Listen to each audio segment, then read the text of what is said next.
1993, the very first UFC tournament. Almost no rules, no weight classes, just one question: whose style is better? 30 years have passed since then. Even now, one fact remains: it's not always the stronger guy who wins. September 28th, UFC Fight Night in Australia. Carlos Ulberg versus Dominick Reyes, Jimmy Crute versus Ivan Erslan, Junior Tafa versus Ibo Aslan. On the posters, they all look ready for war, but behind the scenes, it's a different story. One of them already hit the canvas in sparring, another's hiding an injury, and for someone, this could be the night the UFC writes them off. One punch can change a career, one mistake can cost you everything. Want to know who's actually ready to win? Check out the full breakdown. And did you know the very first UFC event took place back in 1993 in Denver? Back then, it looked more like a crazy experiment. You had guys from completely different worlds stepping into the cage, a boxer against a wrestler, a kickboxer against a karate guy, even sumo versus Brazilian jiu-jitsu. No weight classes, almost no rules, no 5-round fights. The main question was simple: which style is better? And that's when a short Brazilian guy, Royce Gracie, shocked everybody. He proved that technique and composure can beat size and raw power. His win kicked off a brand new era that later turned into the #1 combat sport in the world. Since then, the UFC has gone from being seen as some underground blood sport to a global empire with millions of fans. This is where stars are made and where they fall. Every week brings new stories, new hopes, and new heartbreaks. September 28th, UFC Fight Night in Perth, Australia. Carlos Ulberg versus Dominick Reyes, Jimmy Crute versus Ivan Erslan, Junior Tafa versus Ibo Aslan. All right, let's take a look at how things are shaping up for this card. Carlos Ulberg versus Dominick Reyes. So, what's really going on inside their fight camps? Ulberg's been grinding through camp with Israel Adesanya and Alex Volkanovski. Word is, his cardio blew even the coaches away.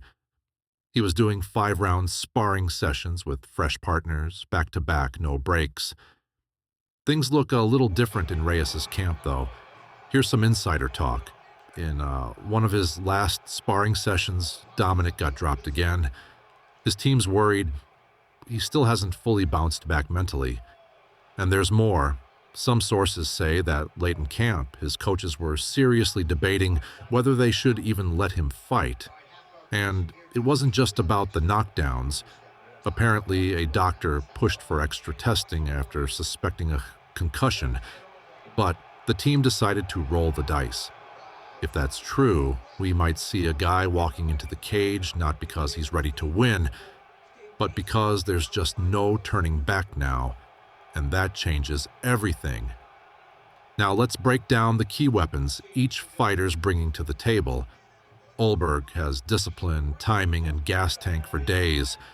Reyes got more experience and that power shot that he can still shut the lights out.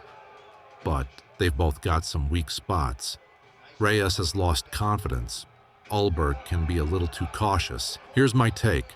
I see Carlos Ulberg taking this one by decision. But the real question is, can Reyes handle the pressure? Or is this the final chapter of his career falling apart? Another fight that's super interesting is Jimmy Crute versus Ivan Erslan. Word from camp is that Crute linked up with a new jiu-jitsu coach this time. Erslan, on the other hand, shortened his camp. Went for that short but intense prep, focusing on aggression and hunting for a quick finish. His coaches are worried, though.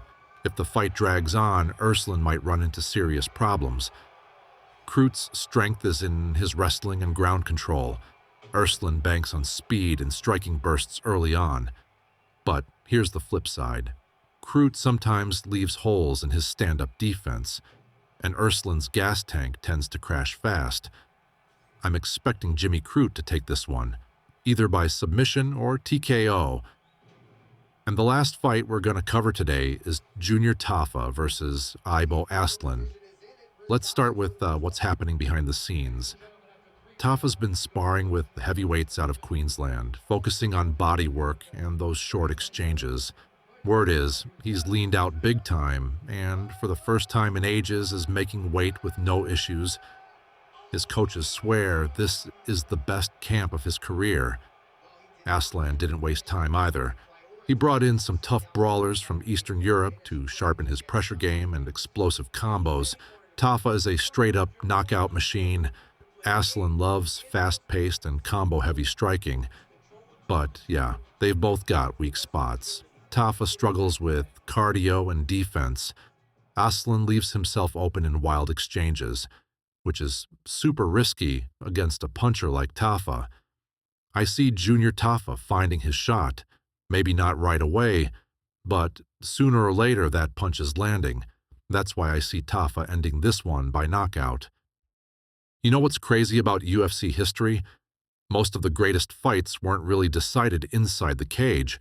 They were decided earlier, in the locker rooms, in the fighters' heads, during those training sessions nobody ever sees. We just watch the highlight reel finish or a judge's decision, but what really matters is that real stuff happens off camera.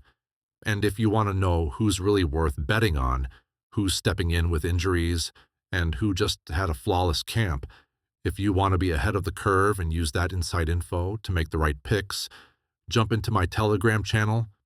That's where you'll find odds breakdowns, my team's predictions, and stuff you'll never hear in interviews, links down below.